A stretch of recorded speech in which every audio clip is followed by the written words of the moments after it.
Yes, it is that time for the Morning Night Live. Hey, everybody. Lots of people already in the chat. I just got here. Welcome. I've got all kinds of stuff today. I mean, it's kind of be a lot, kind of like heavy on headlines today because I've got all kinds of things that are happening. I thought it was going to be a slow news day, but it's not. It's Super Tuesday. Are any of you going out to vote today?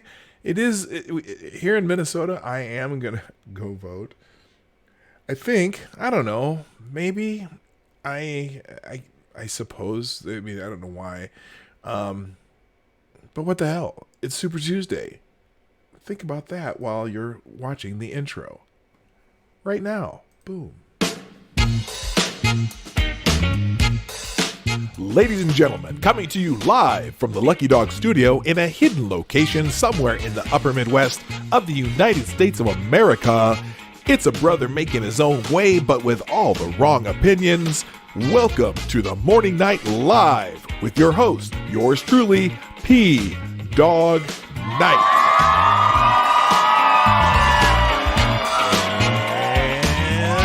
Stop the music. Hello, good morning. Welcome to the Morning Night Live with your host, yours truly, P-Dog Night, on this lovely March 3rd, 2020. I am so happy that you are here. It is Super Tuesday, and you know, I live in the great state of Minnesota, and I thought, well, not me personally, but I thought in our primaries today that the voters in Minnesota would get a chance to vote for a hometown girl. Yes, Amy Klobuchar. However, as of yesterday, she's no longer in the race. She also dropped out yesterday, which I didn't really talk about that. Yes, Republican primaries are going on too, so you can get out there and vote. So anyway, Amy Klobuchar dropped out of the race yesterday, and along with Pete Buttigieg, and Tom Steyer dropped out a couple days ago, and they're dropping like flies. And it seems to me like they're all consolidating their weight and gravitas behind Joe Biden. Now that's fascinating. Now, I'm not sure if perhaps somebody in the DNC said, hey, gang, let's talk about this a little bit, because the DNC doesn't seem real thrilled that a certain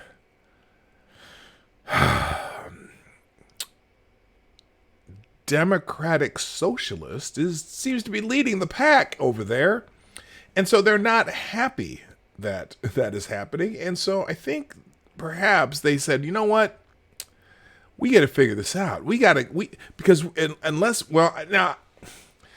we can kind of help somebody along who's probably going to need more than just a little help over the next 4 years, regardless if he's president or not. I think they think it might be their only chance not to have a Bernie wave, and then if Bernie ends up as their nominee, it's going to be a slaughter. And I say that with the memories of Mondale and George McGovern, but you never know. Maybe some of those independents and former Never Trumpers would hold their nose and vote for Bernie. I'm not buying it, though. I'm just not. So we're going to talk a little bit about that. We'll talk a little bit about coronavirus. I'm just going to go through a bunch of headlines today. We might get into the stories, but we only have an hour and a half, and I have tons of them today. And so before I do that, though, you know what we do? First of all, let's get the music going. It is Wednesday. I think, did we decide Wednesday was reggae day? I don't know. Let's just try that today. Let me see how loud this is. Here it comes.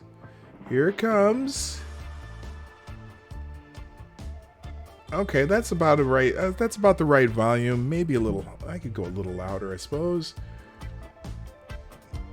There we go. All right, we're going to make it a Reggae Wednesday today. So let's say good morning to everybody before we get started, though. First in the chat this morning, even beating me by a split second, was my man from down under, Richo. Who gets the bell? Good morning, sir. Good morning also, Mr. Scott. Mr. Scott J. All you need. Hey, man. Yeah. I know you get here every once in a while. It's good to see you. Good morning, Good Fox 61. Hello, MC. Hammer time. And Mike Savage, Becca Fairley, Dr. No, Tyler F, Irish Rose, Keaton, Green Badger Outdoors, Cynical Lindsay. I'm trying not to repeat. Good morning, Becca Fairley. As I'm scrolling. Keep that scrolling. I'm gonna keep on scrolling or I'll hide. And Straight Sith Male, C. Thomas Gulf City Peasant. Maddie, do you have two of them open or did I? Okay, good morning, Maddie, my news friend there. And I think that's everyone. Seamus Derby also in the chat. Maniac Man also in the chat. Good morning, everybody. And all of you who just happen to be in the background lurking, I'm happy that you're here. We're just going to get it started. All right, it's rigged. YouTube said you were not live, and you were. Really? Oh, you probably got a second notice there, Gunfox, because I usually open I open where I'm going to put the stream, and it'll give you a notification for that, and it tells you I'll be live in so and so minutes, and then it'll send you another one when I actually hit the live button. So you're there. So all right, let's get into it. So as you know, I was just mentioning that Amy Klobuchar dropped out of the race today, and so Amy Klobuchar ends presidential campaign, will support Biden. A lot of these. Oh, good morning to Prospero also. Good morning. Amy Klobuchar announced Monday that she will suspend her presidential campaign and fly to Dallas to endorse former Vice President Joe Biden. In fact, you know what? I'm not even going to go much farther into this. It's weird. So Amy Klobuchar went to endorse Biden. Pete Buttigieg went to endorse Biden. And Beto came out of whatever rock he was under and came out and endorsed Biden in Spanish. It was kind of weird. Just, it just is. Good morning, TC Ball. So anyway, Klobuchar's exit from the presidential race comes a day after former South Bend, Indiana Mayor Pete Buttigieg announced that he would no longer seek the presidency. Klobuchar outlasted several better-known and better-funded Democrats thanks to a better-than-expected third-place finish in New Hampshire, but she couldn't turn that into success elsewhere, as she struggled to build out a campaign that could compete across the country and had poor showings in the next contest. Speaking of contest, she was actually having a poor showing here in the home state. And I didn't even notice this. Apparently this was all over the news and I just didn't see it. But apparently before she left the race on Sunday, she had a rally here back in the home state of Minnesota in St. Louis Park, Minnesota, which is just a suburb 1 tier west of Minneapolis. And she had a minor little problem. And I'm just saying she had a little problem with her rally in Minneapolis because Klobuchar had to cancel the Minnesota rally after protesters demand justice in the Myron Burrell case. Now, if you're not familiar with this, we're going to read the HuffPo article on it because Black Lives, basically the local Black Lives Matter chapter, basically destroyed her campaign. I think this may have been part of why she dropped out. Senator Amy Klobuchar canceled a campaign rally Sunday evening in her home state of Minnesota after protesters demanded she drop out of the presidential race over her past handling of a case that put a black teenager behind bars for life. The Minnesota Democrat. Did I say Democrat? Oh my God. That's just a Freudian slip. The Minnesota Democrat returned home in preparation for the Super Tuesday elections this week after she placed in a distant 6th in South Carolina's primary on Saturday. The senators repeatedly said that she counts on Minnesota, one of over a dozen states, to vote on Tuesday to lean in her favor, which it was not. She wasn't leaning in the state. Let's just be honest. But while Klobuchar's campaign was getting ready to begin the rally at the St. Louis Park High School gymnasium, dozens of protesters came in calling for her to exit the race over the murky case against Myron Burrell, a black teen convicted in a 2002 killing and sentenced to life when Klobuchar was Hennepin County's top prosecutor. Protesters took to the stage, chanting, "Klobuchar has to go, free Myron, and Black Lives Matter," while holding up signs that read, "Shame, whose son will be next," and "Conviction without evidence equals corruption." Demonstrators included members of the NAACP's Minneapolis chapter and Black Lives Matter Twin Cities. So here's a little taste of what that looked like in the video on Twitter here.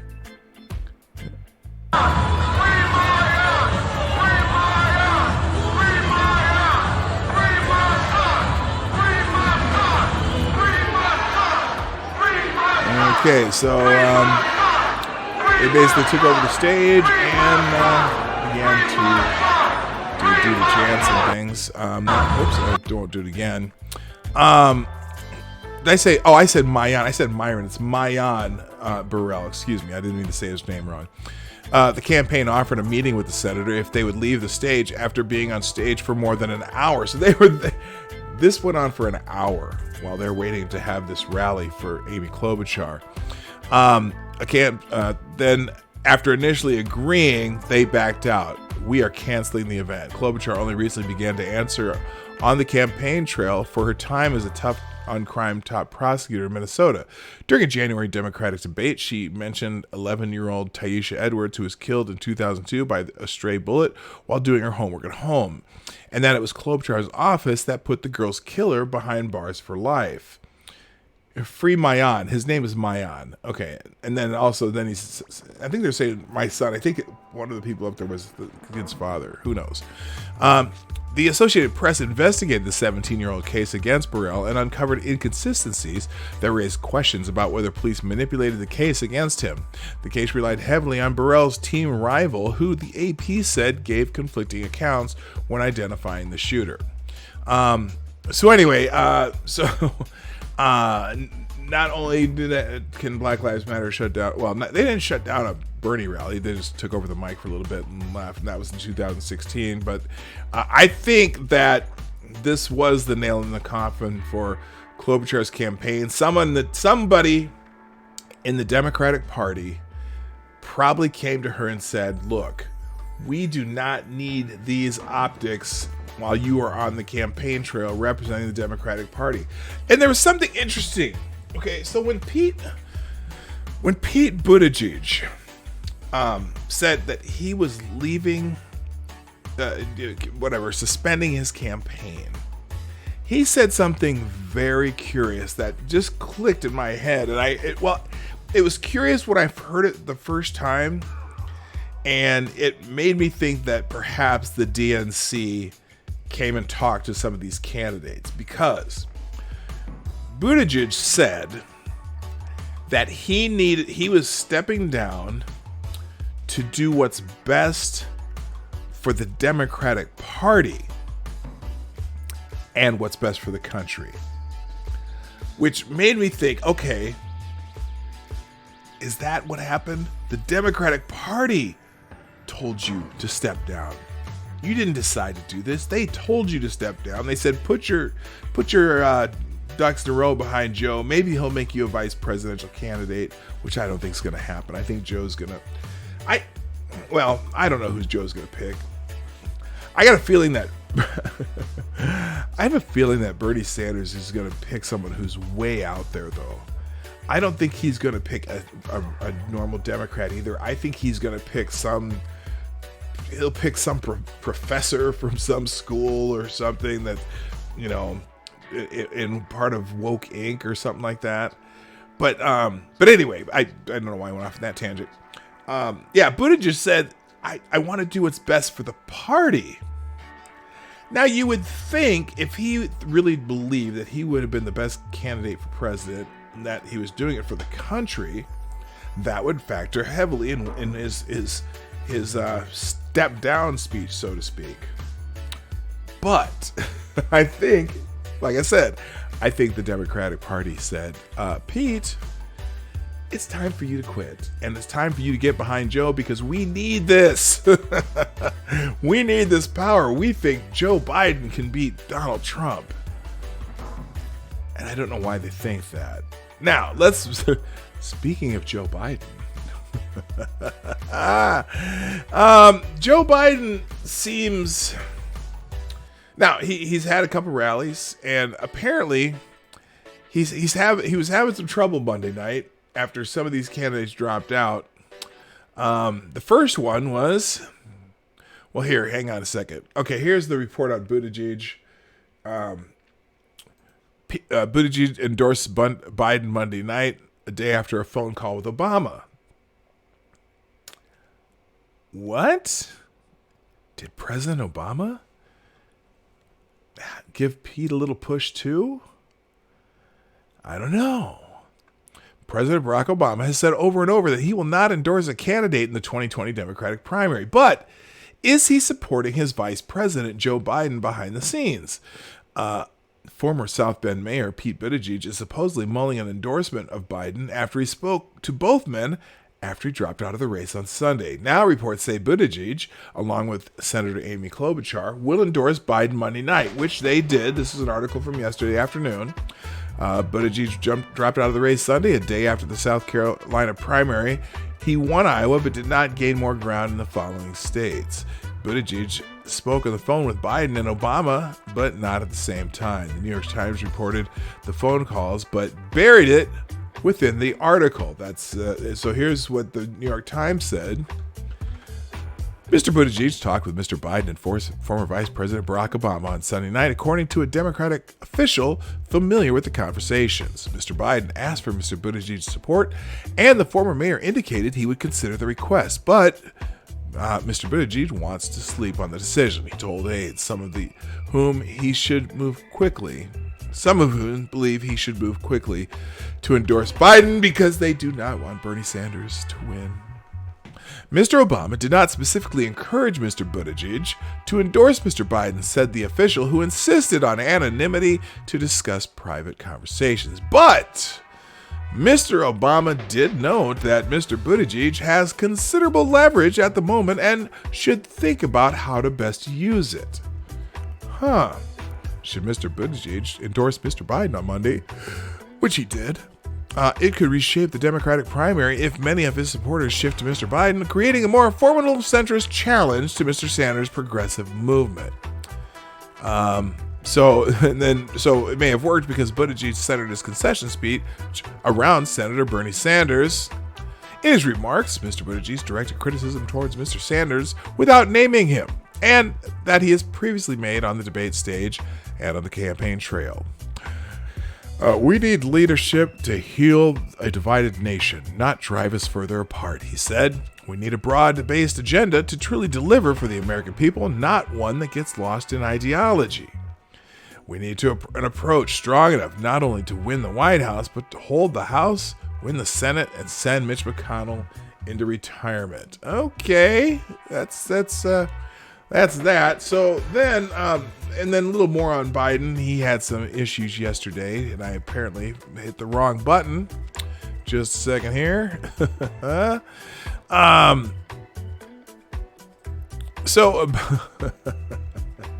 Biden was having his own troubles on Monday, and it's typical Biden style and gaffes, his style of gaffes. Biden appears to forget the Declaration of Independence during a campaign stop. Woo! Hi, Jen. Good morning. Good morning. Check your logic. How you doing? Former Vice President Joe Biden appeared to forget the words to the preamble of the Declaration of Independence during a stump speech on Monday in Texas. Here, I'm just going to show you the video because poor Joe. Is he really going to make it through a complete campaign? We hold these truths to be self-evident. All men and women created by go. You know the thing.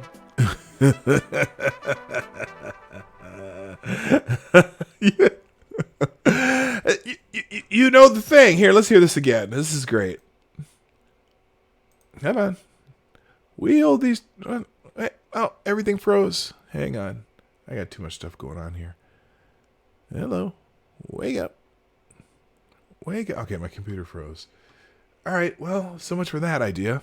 It'll probably play here in a second. I'm just going to close that window just to be safe. That'll do better. All right. Oh, that's a different window. Anyway, you got it there. And also, Joe also seemed to forget what he was running for. Whoa, what the hell happened there? Okay, how'd that happen? Let's see. Oh, I see what happened. It tried to switch the window. Here's Joe again with the, we hold these truths. We hold these truths to be self-evident. All men and women created. Self what? Wait, what did he say? Self what? You know the thing. We hold these truths. We hold these truths to be self-evident. Blah, blah, blah. All men and women created by go. You know the thing. You know the thing. Oh yeah, I forgot about Bloomberg. I forgot all about Bloomberg. No, see, Thomas, I'm not ignoring you at all. I'm not watching the chat right now. What had happened? Bernie wins. DNC will get crushed for a long time. Yes, okay, I got that.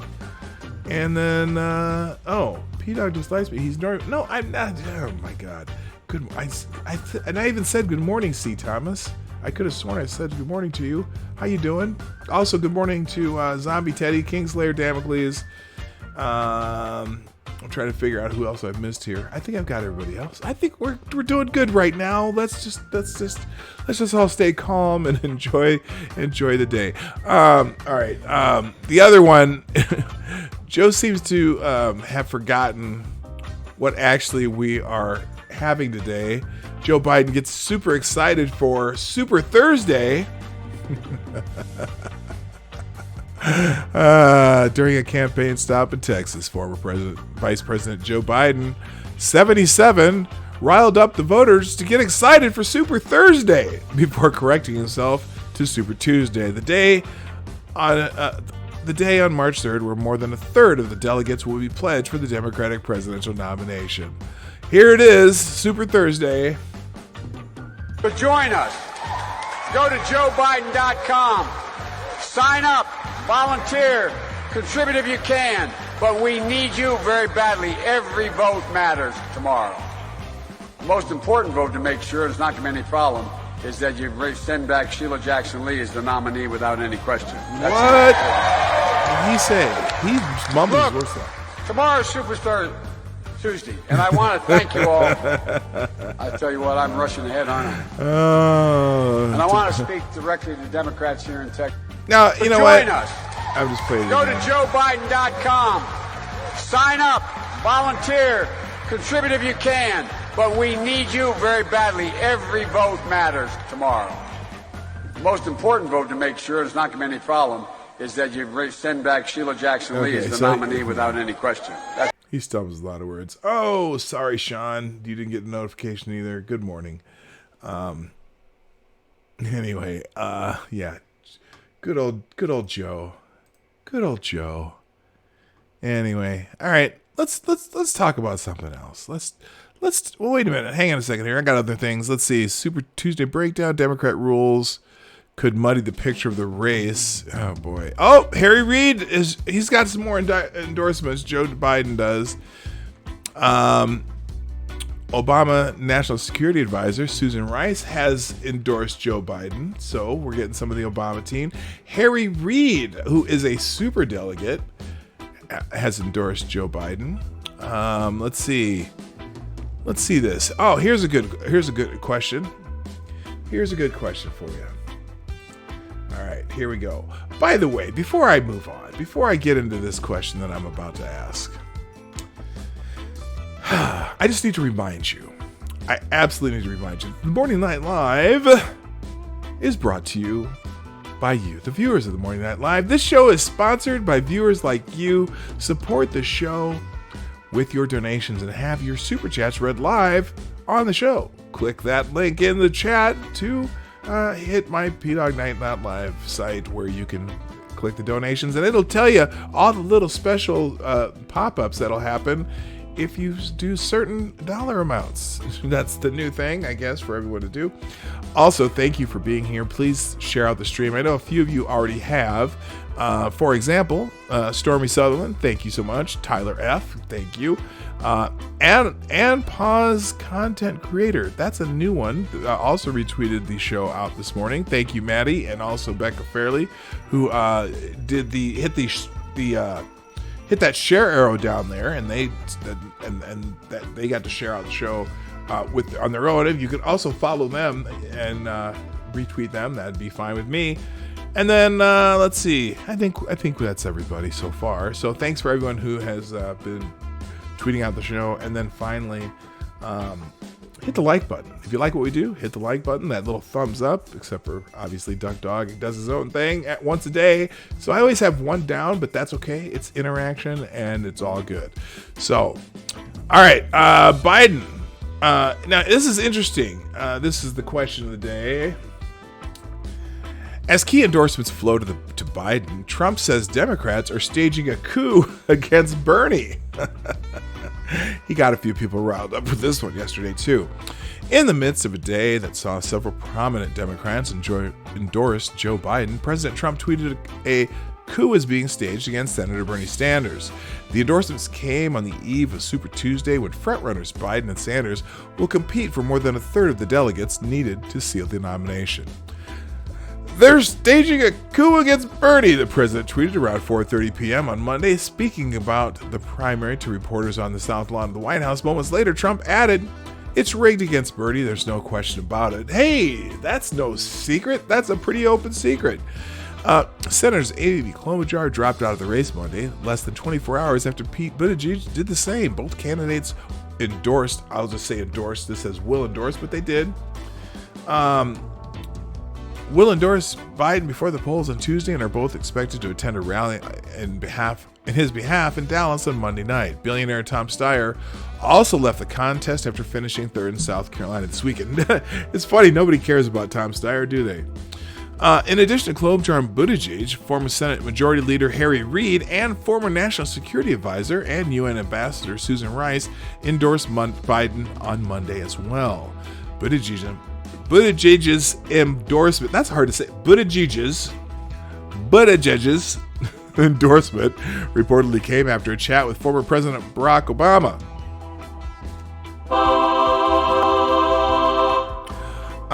Obama has yet to endorse his former vice president for the nomination, although speculation over his behind-the-scenes role abounded on Monday. According to CNN, Obama called Biden after his win in South Carolina, but has no plans to endorse him before Super Tuesday. Trump's tweet echoed the concerns of Sanders supporters, many of whom are deeply skeptical of the party's establishment. Biden and Sanders will face off against Elizabeth Warren, a Democrat from Massachusetts, and Michael Bloomberg, also ran from the city of New York. All right. The TNC are trying to keep their party from going the same way of the UK Labour Party. Ding. See, Thomas, see, I'm paying attention. You get it. That was bell worthy. I'm just telling you. So anyway, yeah, that's. I really do. I think they're going full court press on Bernie, and if Bernie survives the storm, that'll be something else. All right, let's see here. Beto O'Rourke also endorsed Biden. I'm not even going to show it to you, but he did it in Spanish in Texas, using his very rudimentary Spanish that he likes to use. Let's see. As candidates drop out, Super Tuesday polls show it's a two-man race. Okay. And then here's one, though. Biden is also getting a ray of hope in California, where Bernie had a commanding lead all over the entire pack. But apparently, Joe Biden gets a surprise ray of hope in California after dropouts give him the edge. Oh, well. Former Vice President Joe Biden is looking at a surprise ray of hope, according to Politico, which reported Monday that only a small number of California residents have voted early in Tuesday's primary. And Biden's numbers are on an upward trajectory, leaving plenty of room for Biden to close. Wait, what? This is editing again. Terrible internet editing. By the way, good morning, Advocatus Diaboli. Okay, what they're trying to say is, what are they trying to say here? Which, according to Politico, which reported Monday that only a small number of California residents voted earlier, and Biden's number on an upward trajectory, leaving plenty of room for Biden to close on Senator Bernie Sanders. I don't know what that means, the way they wrote it. Anyway, in Super Tuesday's biggest contest, Californians have been waiting until Super Tuesday to cast their ballots, according to the Washington, D.C. based outlet, and fears that Biden would do poorly in other Western states after losing big to Sanders in Nevada caucuses haven't materialized. In fact, it seems more Californians than normal have waited to vote, leaving an opening for Biden to shorten Sanders' lead in the delegate-rich state.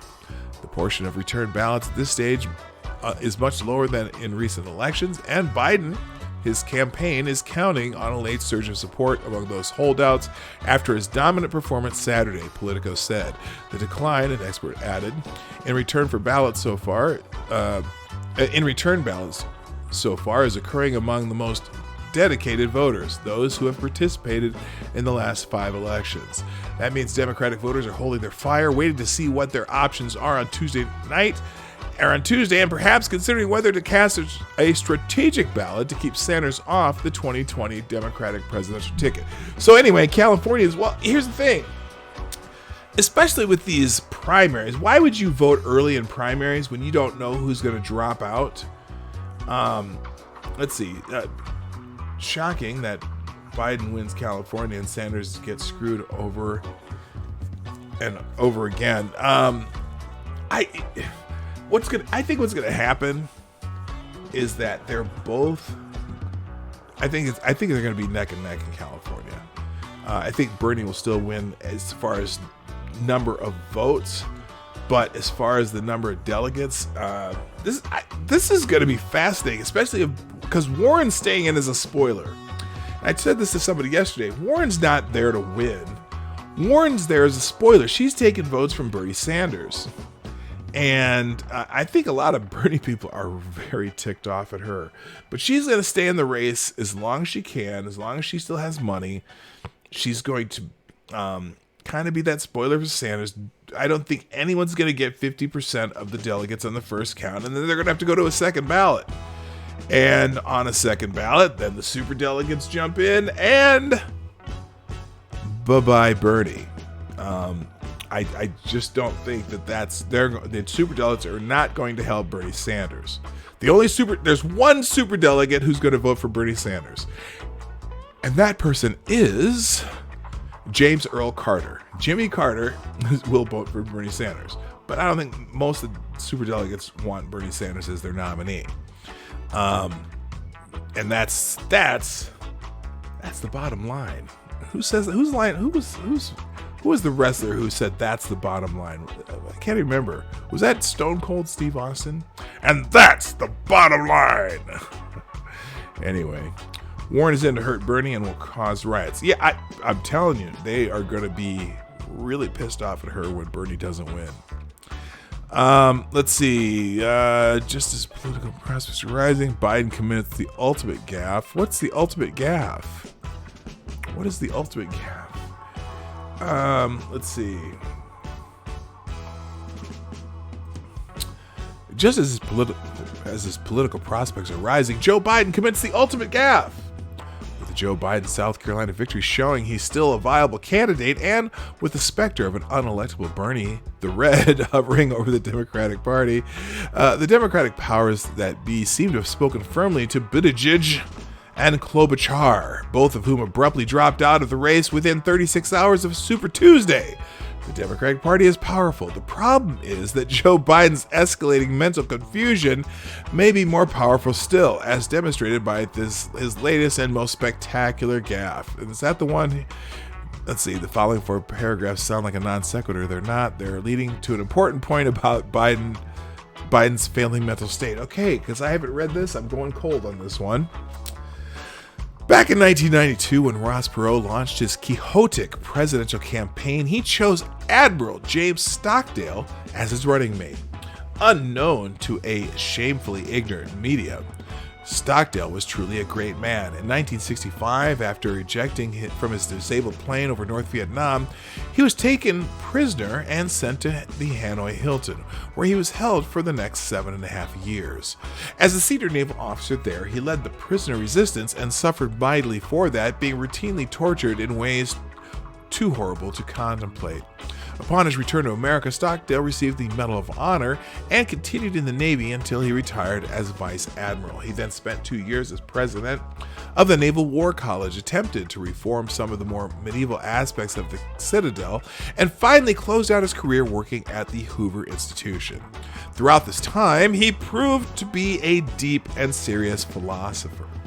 In 1992, when Stockdale appeared for the vice presidential debate, not only had the Perot campaign failed to prepare him, it was the first time many people had seen him. They knew nothing about his greatness. They only knew what the left-leaning media had told them, which was that he was a retired admiral allied with that crackpot Perot. Stockdale, still crippled by his ordeal in Vietnam, white-haired and wearing thick black-framed glasses, without a working hearing aid, decided to open the debate by asking a philosophical question as a predicate to introducing himself to America. Who am I? Why am I here? By the end of the debate, the media were lambasting him as a senile old man who had somehow wandered into a presidential election. Saturday Night Live, the home of moral indecency, did a sketch cementing that image. And here's the point of the preceding 4 paragraphs. The same media that destroyed the man of incredible decency, courage, and intelligence are trying to tell us that a man who is visibly crumbling before our eyes is fit to be president of the United States, with the most powerful country in the world, The media are always dishonest and frequently ignorant. At this point, Biden's gaffes are legion. He often has no idea where he is. He picks fights with audience members. He insults people. He forgets what office he's seeking. He gets confused when he tries to pander to black people. He imagines that half the country was killed by guns in the last 13 years, and that's just the short list. On Monday, Biden outdid himself when he completely forgot what the Declaration of Independence said and ended up calling our creator the Thing, like some creature out of a Godzilla movie. And no, that's not the Babylon Bee talking. It's really Joe Biden. We already showed you the gaffe. The mainstream media, though, won't talk about his risible gaffe. Indeed, they cannot talk about it because when compared to Bernie the Red, Joe Biden is the best that the Democratic Party has to offer to the American people. A corrupt, senile, and extremely creepy old man. Well, that was a hell of an editorial. All right. Yeah, Biden is suffering from dementia, and they don't care because they can't have Bernie. I don't know, too. So they pushed Buttigieg and Amy Klobuchar out, and Tom Steyer went out on his own. Do they think Bloomberg's going to save the day somehow? Is Bloomberg going to take enough votes on Super Tuesday to even be significant? That's the big question. Elizabeth Warren is still going to have enough votes. Even if she sticks to the 8 to 10% that she's been getting, that hampers Bernie more than it hampers Joe Biden. Because also, here's the other thing. Where are the Klobuchar votes going to go? Okay, so she endorsed Joe Biden. Buttigieg endorsed Joe Biden. But how many of Klobuchar's votes are, I'm going to vote for a woman no matter what votes? You know, is anyone thinking that? No one's, I haven't seen it mentioned in any of these articles yet. But I really wonder how many, excuse me. By the way, I do have the reparation coffee in the University of St. Thomas coffee cup.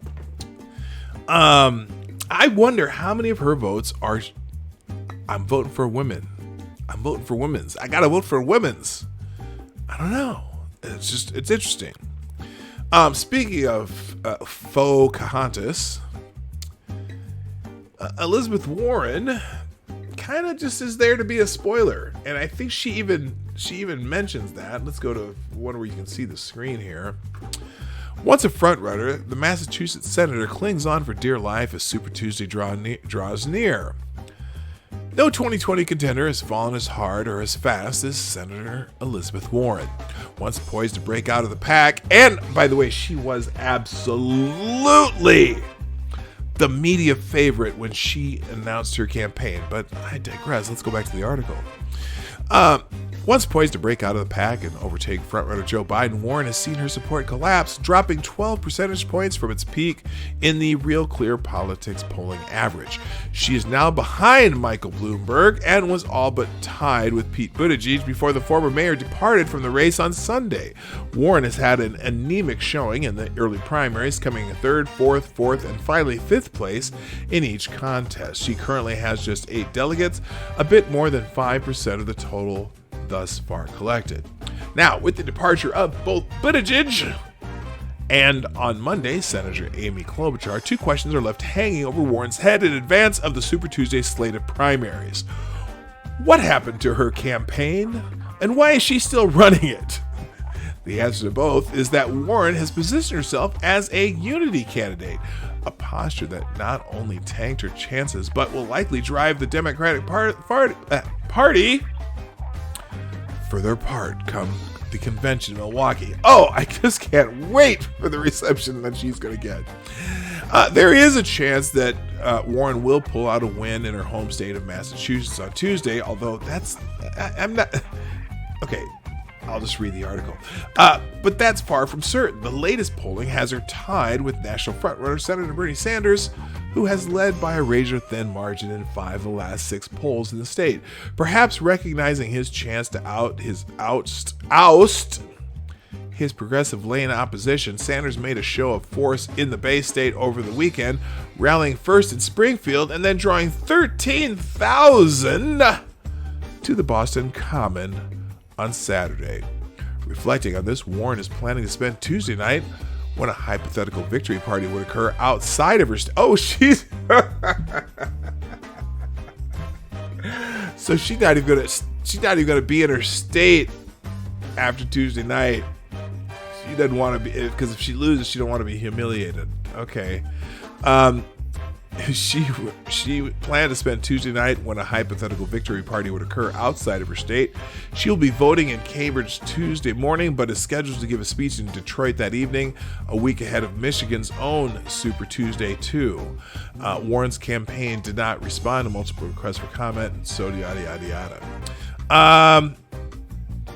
But her travel schedule not only confirms her doubts about victory in Massachusetts, but also shows she does not expect to drop out. Unlike Buttigieg or Klobuchar, Warren's campaign has indicated that she intends to go the distance, banking on a contested convention in Milwaukee, which 538 indicates has a 2 in 3 chance of happening. In a memo released Sunday, Warren campaign manager Roger Lowry described Milwaukee as the final play, saying that Warren expects to scoop up a sizable share of delegates on Tuesday, support that could be used as bargaining chips come July. So she... like I said, she's to be the spoiler. Now, if for chance they get to Milwaukee and she has enough delegates and Bloomberg has some delegates and then Biden and Bernie in even Bernie might have a sizable lead, but not getting 50%. Then they go to second votes, and if no one gets 50%, then I don't know how they do it in the Democratic Party, but they keep voting, and if they don't get enough votes, then they go to a brokered convention where they have to go, and it's cigar-filled rooms. You know how Bernie loves those cigar-filled rooms. Where they plan to cheat him. Good morning, Attack Alpaca, by the way. I just think this is. Someone in the DNC talked to Elizabeth Warren, too. Don't you dare leave this race. Don't you dare. Don't you dare leave this race. We cannot have Bernie. I'm just saying. there's some nasty dealing going on, and Elizabeth Warren ain't a part of it.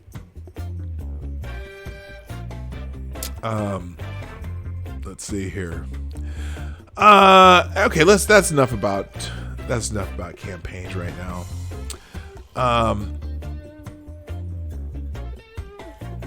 Let's see. Oh, Trump was at CPAC. The best is yet to come. Bernie's prophetic play for Democratic advantage. Oh, let's see. The only thing Dems have to fear is to offer is fear. This is another editorial type piece. We'll skip this one. This is one you need to read. I saw this earlier, but I'm not going to read it on air because it's just overkill. But the only thing Dems have to offer is fear, and it seems like it. Anyway, I'll just put that in the chat. You can check that one out yourself. Let's go on to something else. Let's something that we haven't talked about this week. Good point. Yes, Gunfox, you are correct. The dumpster fire is about to turn into a massive tire fire. Perhaps literally once they get to Milwaukee. You know what? What's a good word for them?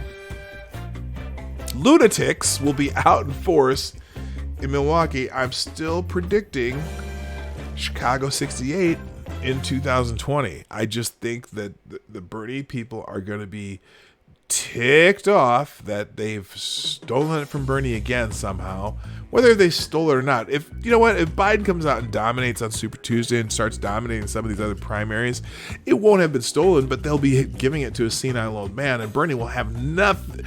Bernie will not be a part of that ticket. In fact, I heard people speculating who some of the possible vice presidential candidates might be, and I've heard Stacey Abrams come up. I've heard Klobuchar, Buttigieg.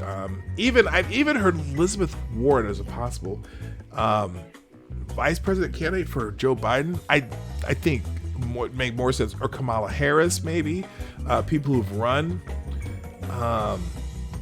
But yes, John Connor. Yes, I did hear about the tornado, and it's one of the top Twitter tags. So we'll talk about that then. Thank you for reminding me, though. Asking about the tornadoes in Nashville. All right, real quick, let's talk about something we haven't talked about much this week, and that'd be the coronavirus. Apparently, now there are 6 confirmed dead in the United States. Wait a minute. What the heck here? I clicked the wrong one. Let's see here. All right. So there's a death toll of 6 confirmed in the U.S. Climbed to 6 Mondays. The disease spread over more countries. Yes. And world capitals, even as new cases in China dropped to their lowest level in 6 weeks. X'd out. Shift of the crisis appears to be taking shape as hundreds of patients were released from hospitals at the epicenter of the outbreak in China, and the World Health Organization reported that 9 times more cases were reported outside the country than inside over the past 24 hours. At the same time, the virus popped up for the first time in New York, Moscow, and Berlin, and clusters of the disease surged around the world. In the U.S., health officials announced that 4 more people died, bringing the total to 6, all in Washington state, where researchers said the virus may have been circulating undetected for weeks. Yeah, Washington State Governor Jay Inslee was tweeting at President Trump, not very kindly, blaming him for it. But, like we said, the bureaucrats at the CDC and also the State Department, not the CDC, the bureaucrats at the State Department were bringing those passengers back that the Trump administration said we're not going to allow anyone in the country who has been infected yet. And the State Department, with the bureaucrats there that, career bureaucrats, we're letting people in. So, you know what? It's interesting. The global death toll pushed past 3,000, and the number of people infected topped 89,000, with fast expanding outbreaks in South Korea, Italy, and Iran. Dr. Mike Ryan, the WHO's chief of emergencies, pointed out that even in regions that have taken less aggressive measures than the extraordinary lockdowns implemented by China have managed to keep the virus in check. Ryan said that because the COVID-19 is not as easily transmitted as the flu, it offers us a glimmer that the virus can be suppressed and contained. Around the world, the virus reshaped people's routines, both home and at work, from the millions of Japanese school children facing 4 weeks without class to special voting booths for Israelis under quarantine. Mobile hospitals were planned in Iran, and the Mona Lisa hung in a vacant room in the shuttered Louvre of Paris. The Organization for Economic Cooperation and Development warned that the world economy could contract this quarter for the first time since the international financial crisis more than a decade ago. Global economic prospects remain subdued and very uncertain, the agency said. Wall Street nonetheless opened higher after the worst week for stocks since the 2008 crisis. Yeah, the stock market went back up 1,300 points, which is the largest single-day increase. No shocker there. Remember when I said the words buy? People would have taken my advice on the day I said it would be up today, but whatever. It's not that really big a deal. The stock market will, unless you're ready to retire, just let it ride for a while. You'll be fine.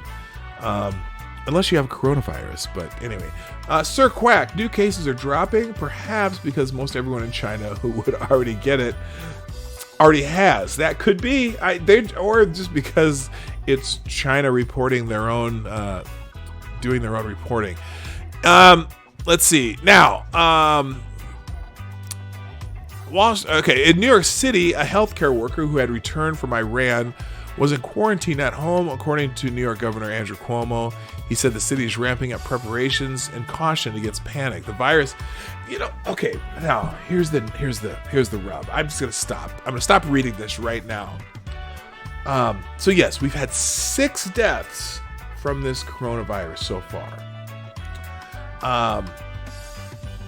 4 Americans were quarantined in Nebraska too, my home state. 6 deaths so far. And I'm just thinking to myself, how many, hello Shiograph, how many deaths have there been from the flu this year?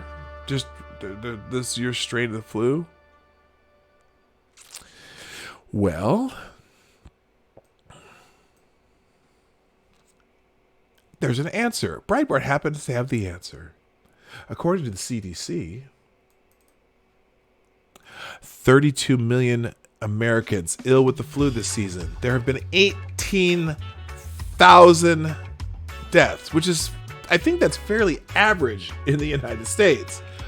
Although the media are focused on the coronavirus and the 2 fatalities, well, now it's 6, that have taken place in the United States, according to the Centers for Disease Control, influenza and related pneumonia are widespread across the country. The CDC estimates that so far this season there have been at least 32 million flu illnesses, 310,000 hospitalizations, and 18,000 deaths from the flu. The CDC's weekly influenza surveillance report said as of February 22nd, 2020. Real quick. Okay. I do have a super chat from Anna Borshin with the $2.23 that gives you the Boomer Mom dancing. Why can't you trust peppers? Because they get jalapeno business. I know that's hard to understand, maybe, because they get jalapeno business. Why can't you trust peppers? Because they get jalapeno business. all up in your business, you get it? Hey, Lady Boomer, why can't you trust peppers? Because they get jalapeno business. She says, oh my God. Thank you, abortion. Anyway, so the death percentage of the percentage of death attributed to pneumonia and influenza is 6.9%, below the epidemic threshold of 7.3%. The CDC reported. Among the deaths are more than 100 children. 20 influenza-associated pediatric deaths occurring during the 2019-2020 season were reported this week. The CDC reported the total for the season is 125. This number of pediatric deaths is higher for the same time period than in every season since reporting began in 2004 and 2005, except for the 2009 pandemic. But overall, flu activity was down, according to the CDC. Key indicators that track flu activity remain high, but decreased for the second week in a row, the CDC reported. Severity indicators, hospitalization and death, remain moderate to low overall, but hospitalization rates differ by age group, with high rates among children and young adults. So that's the reason I wanted to Geograph. Is Anna's first name Anita and abortion. Oh my god. Jalapeno business. Check your logic. All up in your business does not sound like jalapeno. Okay, because they get up jalapeno business. They get jalapeno business. If you say it right, if you say it with an accent, if you say it like a brother, they get jalapeno business. Come on, man. Oh, okay, got it now. All right, anyway, yes, we should be concerned about the COVID-19 coronavirus. This flu season, 18,000 deaths from the flu and pneumonia. Just to put it in perspective right now. But hey, as many Democrats say, you can't let a good crisis go to waste. Here are 9 times when the media weaponized coronavirus to attack the president. Now that there's 6 fatalities, first, the Washington Post lies about Trump's hoax quote. Washington Post, who has a running ticker on how many times Trump lies, by the way. A Washington Post columnist, Dana Milbank, tweeted 8 times this weekend about a now debunked claim that President Trump deemed the coronavirus threat a hoax at his campaign rally in South Carolina. As is often the case with media reactions to Trump quotes, an examination of the president's remarks in context not only proves the reporting inaccurate, but it also usually reveals Trump might be right about whatever the controversial subject is in play. Quote, Trump in South Carolina just called coronavirus a hoax, Milbank tweeted. In context, Trump was complaining about Democrats politicizing the pandemic, just like they did with Russia and Ukraine hysteria for the sake of impeachment. They tried the impeachment hoax. That was not a perfect conversation. They tried anything. They tried it over and over. They've been doing it since you got in. It's all turning. They lost. It's all turning. Think of it. And this is their new hoax, he said. Okay, he was talking about how they were politicizing this. And as if right on cue, the very Democrat who organized the Russian, Ukrainian, and impeachment hoaxes against the president, Representative Adam Schiff, sounded off about his profound concerns about Trump's response to the coronavirus. The president and vice president don't inspire confidence, Schiff told Fox News. Thank you very much, Cryptic. Who is with the $5 chat in the Streamlabs. Quote, I was digging in the garden when I found a chest full of gold coins. I was about to run straight home and tell my wife about it, but then I remembered why I was digging in our garden. Cryptic. That is a very cryptic quote. I was digging in our garden when I found a chest full of gold coins. I was about to run straight home to tell my wife about it, but then I remembered why I was digging in our garden. Oh boy. That's spicy. All right. Second one, Politico reports Trump calls coronavirus a liberal conspiracy.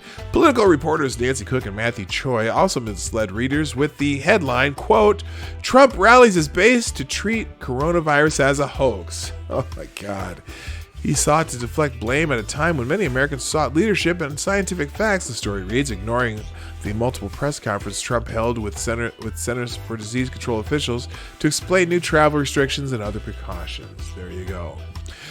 New York Times calls it Trump virus. Remember we followed the Trump virus hashtag the other day?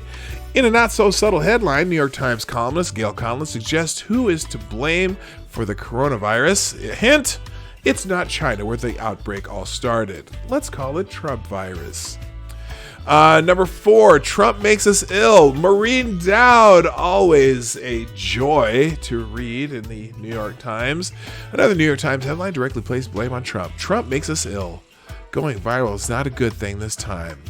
Number 5, Paul Krugman, who predicted that Trump would cause the entire world economy to crash, concerns about celebrates plummeting markets. Concerns about global supply lines have disrupted the previously skyrocketing stock market. The Dow dropped down to 25,000 last week, and New York Times columnist Paul Krugman, for him, it was a time to celebrate with this Dow 25,000 exclamation point. Number 6, it's always the Washington Post and the New York Times. Isn't that interesting? Washington Post columnist says media isn't doing enough to combat Trump on virus info. The Washington Post Margaret Sullivan took the time to blame Trump, storyline to a step further when she charged the media with helping him spread his lies. God. In her op-ed, Sullivan lamented Trump's disdain for scientists, medical experts, intelligence officials, journalists, and others who deal with fact-based reality. It's not like they've been having these stupid press conferences over and over, and oh my God, they had the picture of them with the task force talking about it in January when you all said that he was overreacting. You dumbasses.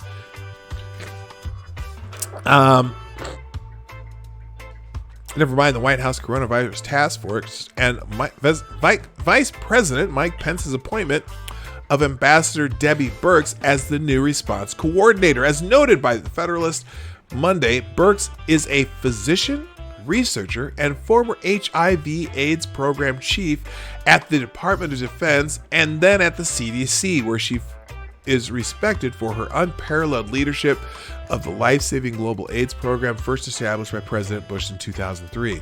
And under both the Obama and Trump administrations, Birx's appointment more than defies this alleged disdain for scientists or medical experts. Number 7, media lies about Trump muzzling infectious disease experts. The New York Times report, of course, there it is again, the New York Times. The New York Times reported last week that Dr. Anthony Fauci, the head of the National Institute of Allergy and Infectious Diseases, has told associates that the White House has instructed him not to say anything else without clearance. On ABC's This Week, former Vice President Joe Biden repeated the claim, "This president hasn't allowed his scientists to speak. He has the vice president speaking, not the scientists who know what they're talking about, like Fauci," he said. Dr. Fauci, however, disputed these claims at a White House briefing on Saturday, saying that he has never, with an N, never been muzzled by the White House. "I've never been muzzled, and I've been doing this since Reagan," Fauci responded. "That was a real misrepresentation of what happened." There you go. And then number 8. Oh, there's more. 8. On ABC, Biden makes false claims about scientists and test kits. You know what? I'm just going to say it right now. Joe Biden doesn't even know where he is, but here's Joe Biden. As moderate Democrats. Before you go, I want to ask you about the coronavirus. The president, as you know, is calling the Democrats' critique of his response a hoax.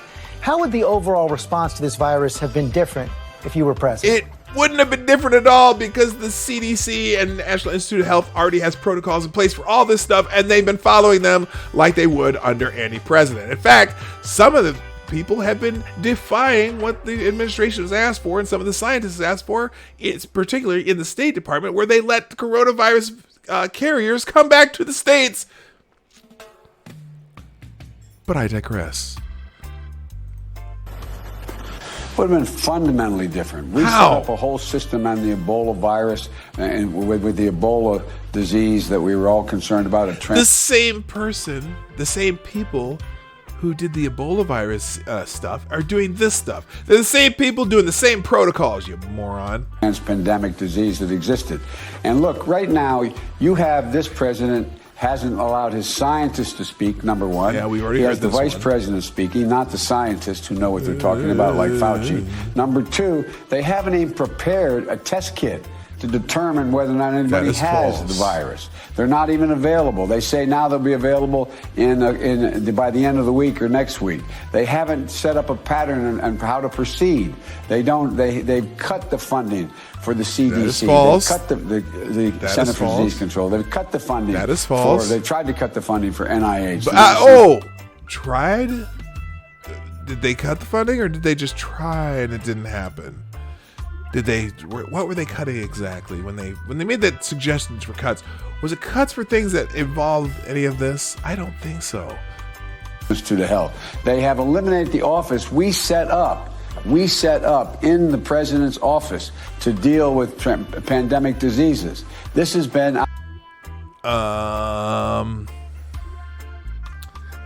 yeah, because they wrote an entirely new protocol and set up oh my god. outrageous the way they proceeded.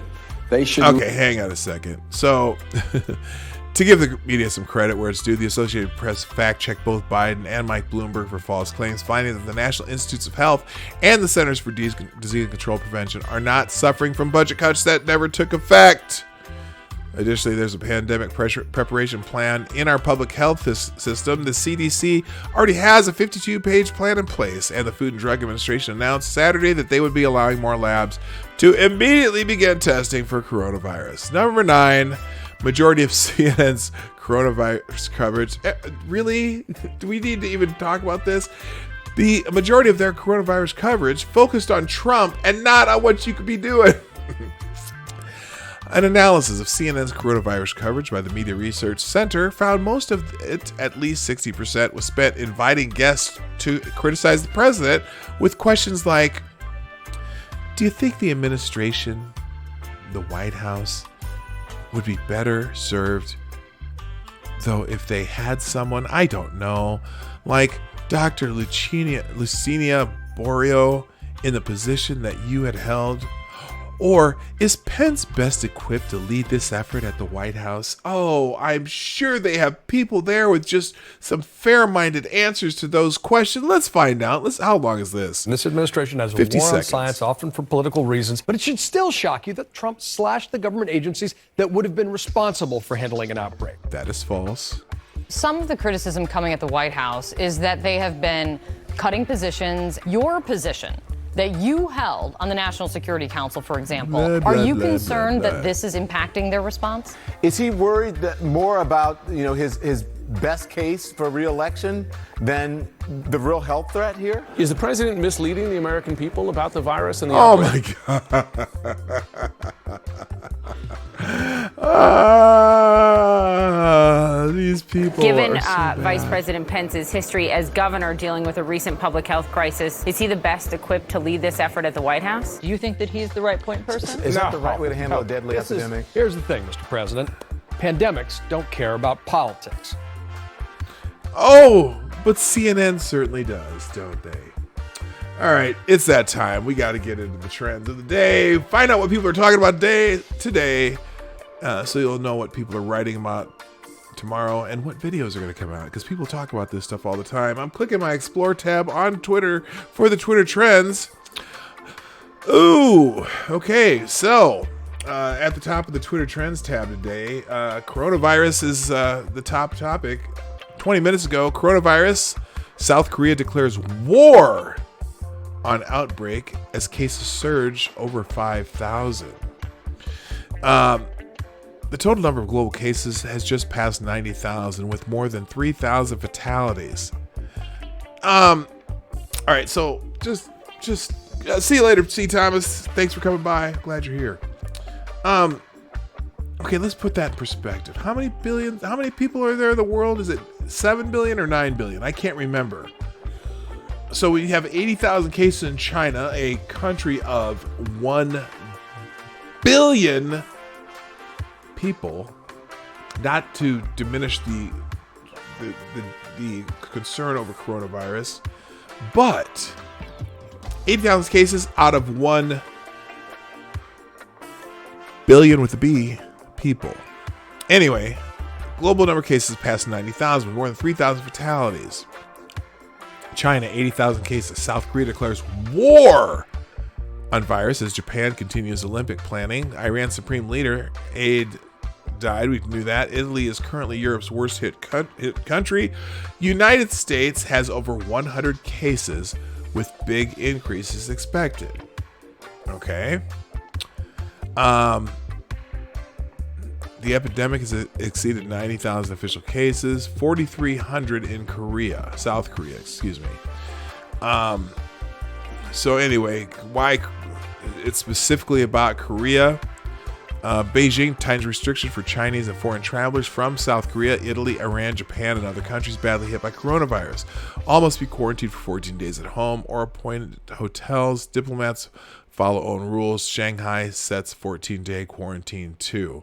So yeah, it's going to be a hot topic for a while until they get a handle on it. Number one trending though, oh gosh. Hashtag with these hands is trending number one. Now I have no idea what this one's about. Number two is Nashville, which is I'm going to talk to. What is with this hashtag? What does this mean? Oh, I see. Let's see. Super Tuesday, voters across the country head to the polls in key day of primary elections. So with these hands, okay, this is something Nina Turner. Okay, Bernie Sanders tweeted it. Nina Turner's Bernie Sanders top surrogate. With these hands, we will pass Medicare for all, cancel all student debt, make public college free, hold corporations accountable, smash our racist criminal justice system, decriminalize marijuana, transform the Democratic Party, elect Bernie Sanders. And that's what with these hands stands for. Apparently it's their new slogan of the day.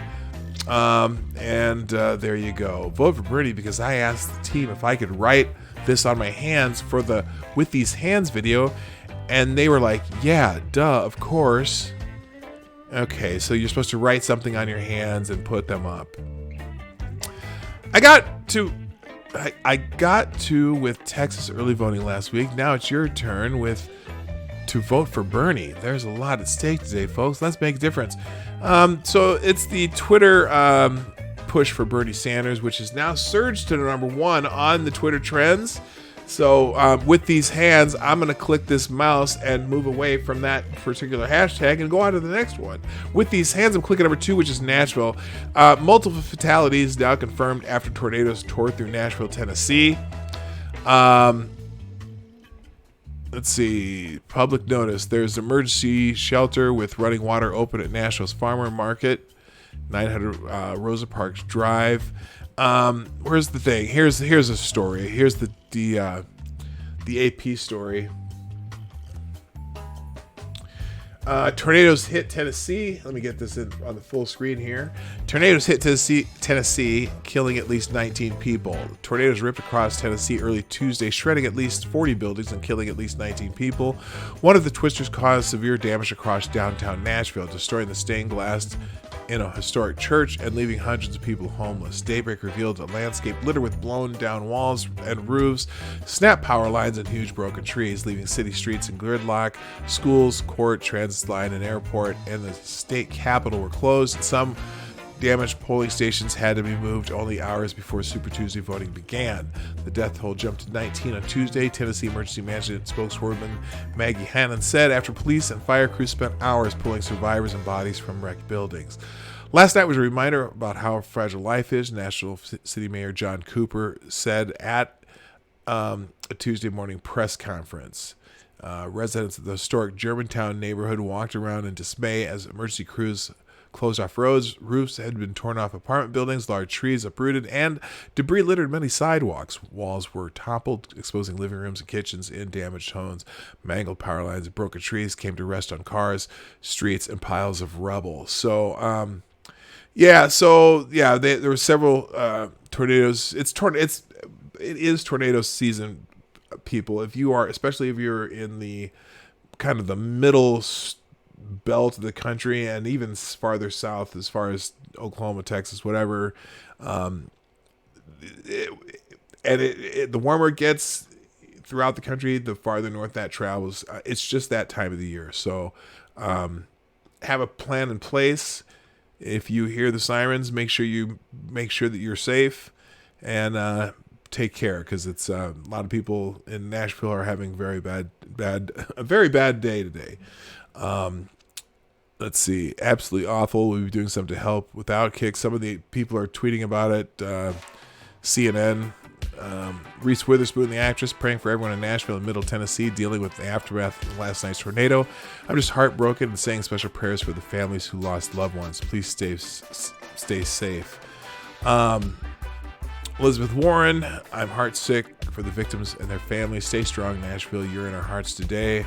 That's a good, nice message from her. Bernie Sanders, Jane and I send our deepest condolences to the families of those whose lives were lost to the severe storms, tornadoes in Tennessee. The federal government must do everything it can to help rescue these missing or harmed and rebuild these communities. Why? I think it always gets me. The federal government must do it. Now, the federal government surely will help, but I think there'll be insurance companies out there and adjusters, and the people of Tennessee are going to rebuild for themselves. Yes, the federal government should help, but it's not the federal government's job to rebuild the community. The community rebuilds the community, and people whose insurance, and certainly there will be funds out there for people to donate to and help. But man, anyway, Joe Biden, Jill and I send our thoughts and prayers for the safety of Tennesseans affected by the tornadoes. Stay safe out there. And if you're voting today, be sure to follow TNDP for updates. The Democratic National. Okay. Super Tuesday vote. Oh, because Super Tuesday voting is delayed in some places in Nashville.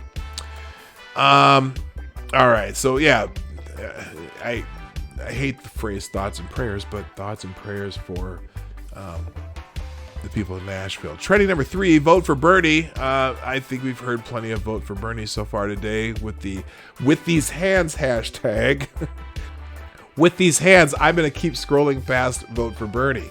Oh, you know what part of that is though? Because Bernie Joe Biden's getting all these endorsements from all these other people. Well, if you're wondering whether celebrity endorsements matter, Dua Lipa endorsed the Labour Party in November's UK elections. The result was a conservative landslide majority of 80 seats, their largest since 1987. Dua Lipa apparently wants people to vote for Bernie here. But Joe Biden has got the elusive Alyssa Milano endorsement. So, hey.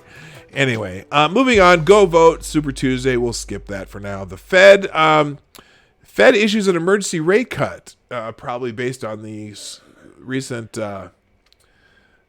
going-ons in the stock market. Remember, the economic effect of coronavirus is a hoax.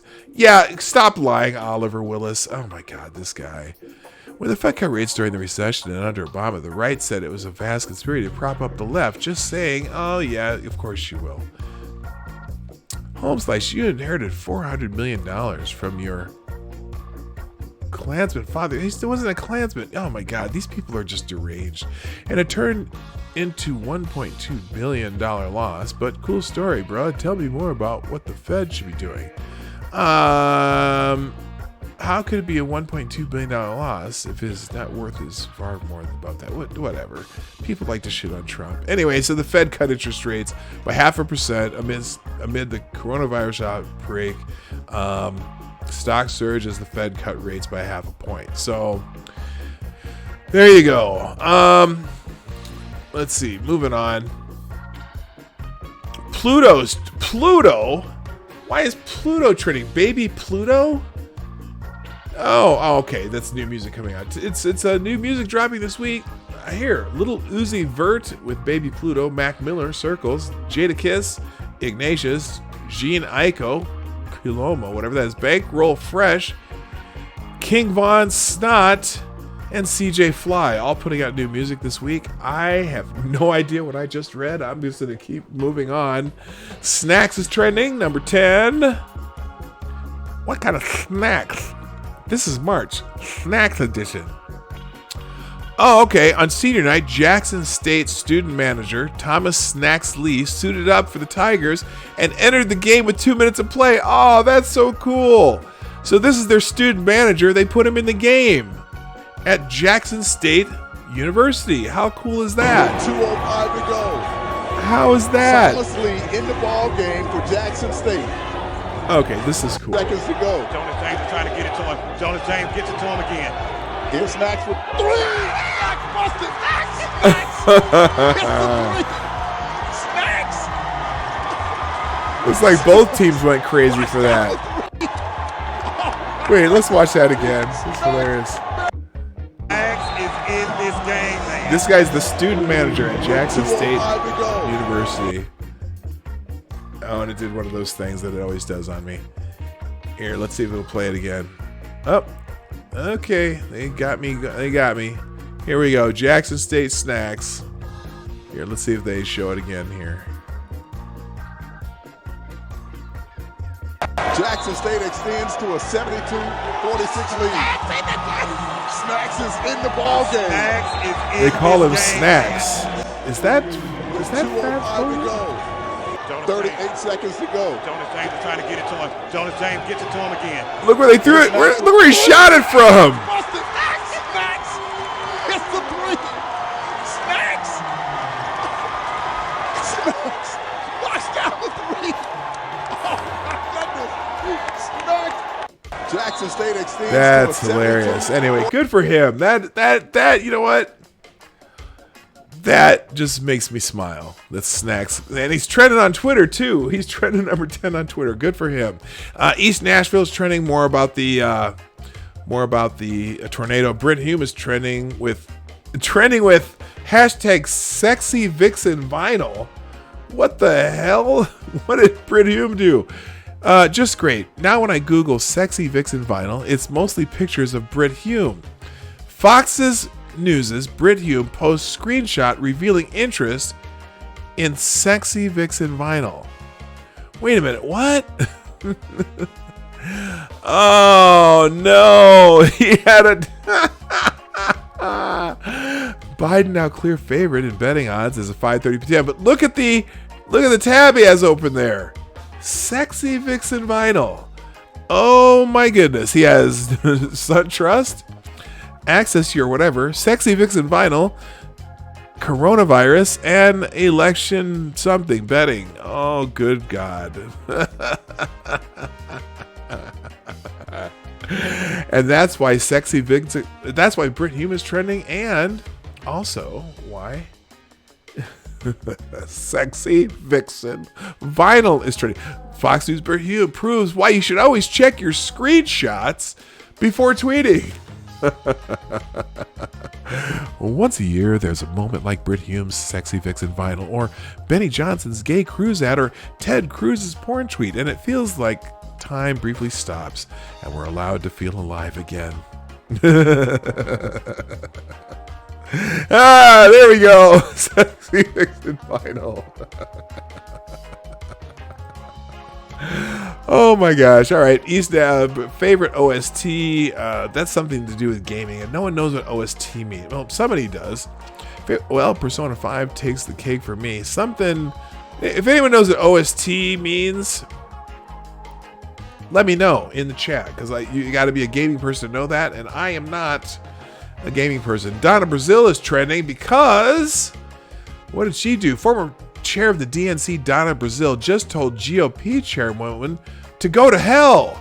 The left is completely unhinged. Donna Brazil's comments are completely disgusting. Let's hear this one. This one's it's 2 minutes long, but I have to hear this now. I just have to hear. Let's see what it is here.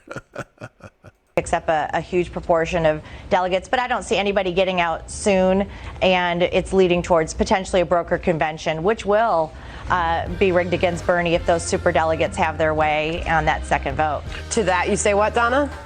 First of all, I want to talk to my Republicans. First of all, stay the hell out of our race. Stay the hell out of our race. I get sick and tired, Ed, and Sandra, of listening to Republicans tell me and the Democrats about our process. First of all, they don't have a process. They're canceling primaries. They have winner take all. They don't have the kind of democracy that we see on the Democratic side. Whoa. Did she just say, first she said they have winner take all, and then they don't have the kind of democracy that we have? I don't know if she knows what she just said. Anyway. For people to use Russian talking points to sow division. Russian talking points? Oh my gosh, she's like got all of them going. I'm just gonna start. I should be dinging the bell on all their talking, on her talking points. Among Americans, that is stupid. So Ronna, go to hell. This is not about, go to hell. I'm tired of it, Ed. We're not trying to prevent anyone from becoming the nominee. Except for Bernie Sanders. If you have the delegates and win, you will win. This notion that somehow or another Democrats are out there trying to put hurdles or roadblocks before one candidate, that's stupid. Wait, whoa. Hold on, Donna. Remember that little, what's that little website that you said something about Russians and what was that called? Down to the Cheat. Yes, that is Down to the Cheat. What was that little website called that put out those, the email things from the DNC that oh yeah, WikiLeaks. Remember that, Donna? Remember that, Donna Brazil? Do you remember? Oh my God. I know what's going on. They are scared of Democrats coming together to defeat Donald Trump. They need to be focusing on what we're focusing on, the Democratic Party, and that is preventing foreign interference in our elections. Stop using Russian talking points, Madam Chairwoman. Period. Oh, right. Stop using it. Russian talking points. Really, the Russians care about your stupid primary? The Russians that are supposed to be helping Bernie Sanders. With all due respect, we had her on to talk about what she sees happening here in the same way that we asked you to. But Sandra, she's not a Democrat. I'm a Democrat, but I'm also an American, and I have a responsibility to make sure that the process, I know the process, Ronna knows the process, but to infer that we're trying to prevent one candidate over another, that's not happening. And if there's any proof, Madam Chairwoman, any proof, Mr. President, that we're trying to somehow or another change this process for one candidate. Well, let's just take this back to the base. Let's take this back to the base. Well, you had some emails from WikiLeaks that showed that proof. Anyway, that's why Donna Brazil is trending. I'm sure the Bernie people are just loving this. Love you, Jim, and that's K-pop. I'm going to use my, what's it called? What's the hashtag? I'm going to use they changed, the trend's already changed already. They took that trend away. Where's that with these hands trend? Oh, they just changed it to today is Super Tuesday. They completely yeeted the with these hands. Oh, it's down here at 18. Holy smokes. Anyway, I'm going to use these hands to skip past the K-pop. And then Choker, because Trump misspelled choker again. At this point, real Donald Trump has misspelled choker as choker so many times that my working theory is that his phone just autocorrects the word to that. It could be. There you go. So, Choker, oh bro, you're killing it today. We don't even have to check to know why Choker is trending. We don't, because what was the tweet he did today that said choker? Something about Mike Bloomberg. There you go. Mini Mike Bloomberg can never recover from his incompetent debate performances. Also, as mayor, he was very bad under pressure. A choker. Now, this one has it spelled correctly. And then someone else, we all saw, here's the choker one. Whatever. Okay. Hey, guess what? Every single one of you are reporting on that tweet because of that word chocker. Just saying. Hey, Ryan himself. I didn't see you here. Good morning.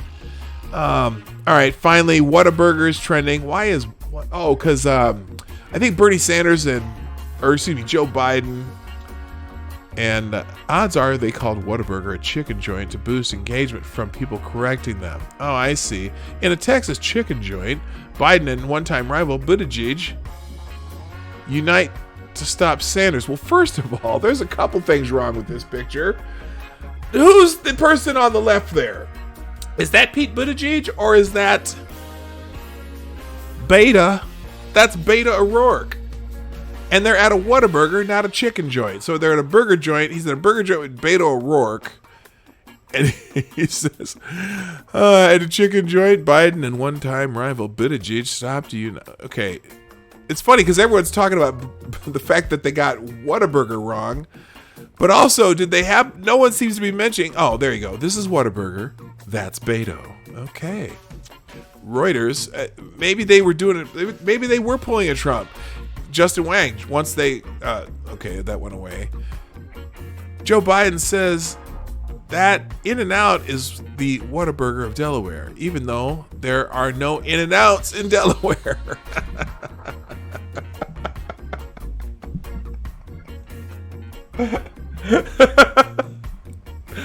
Oh my gosh. Oh my gosh. Here. What is the Whataburger of Delaware or Philadelphia? What's the Geno's?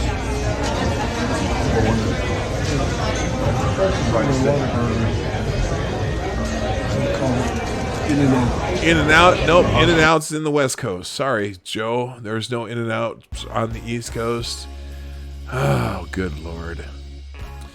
That's Joe Biden. So that's why Whataburger's trending. Finally, With These Hands has moved down to number 18 from number 1 literally 25 minutes ago. I don't get it. How that trend just dropped. I think somebody at Twitter said, we ain't having this.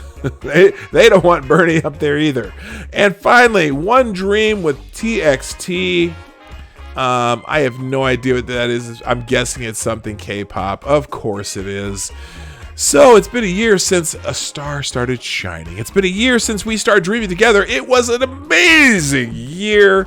It was just the beginning of something great. I'm so proud of you. I promise that I'll love you until I die. More pretty Korean boys who sing and dance.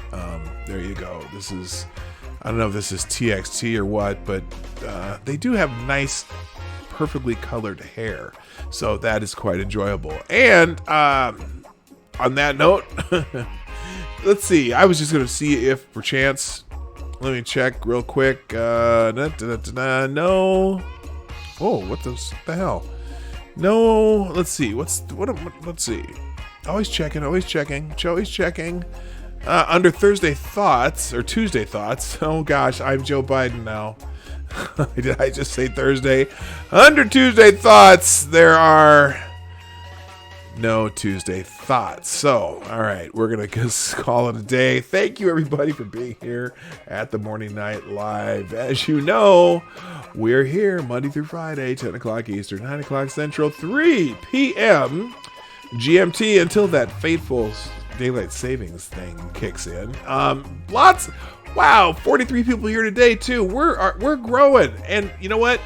You guys can help us keep growing by making sure that you share the stream out. Hit that arrow down below. Share it out on your favorite social media. Tell your friends. Tell your neighbors.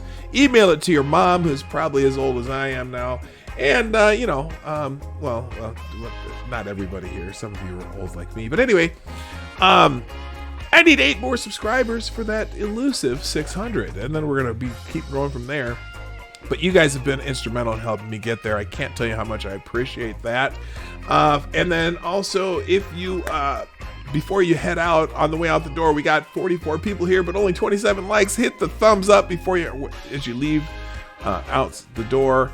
And then also, if you want to donate to the channel and help it keep going and help me build the new studio in the basement, And I need 40 tires on my truck too. So anyway, you can always donate to the station through the PDogNight.live link right down there, which goes to my Streamlabs, and you can do donations and super chats, and I will read whatever you write on the super chat screen right over here next to me right there. So anyway, that's it for today, people. I gotta go. Thank you so much again. My name is PDogNight, and I'm out of here. Have a great day. Bye-bye. Hey, this is PDogNight, and thank you for watching today on the PDogNight channel. If you have an observation or remark you'd like to make about this video or my channel, I absolutely welcome you to write it in the comment section down below. I really look forward to hearing from you. And before you go, if you like what you saw but you're not already subscribed, please make sure you hit the subscribe button and definitely click that bell that pops up afterward so you'll be notified when I post new videos or when we go live. I broadcast my live show, The Morning Night Live, Monday through Friday at 10 a.m. Eastern, 9 o'clock Central. A special thank you to all supporters of this channel who share our videos on social media and who make donations through the Streamlabs link, which is also in the description down below. Thanks again, and until next time, I'm PDogNight, and I'm out of here.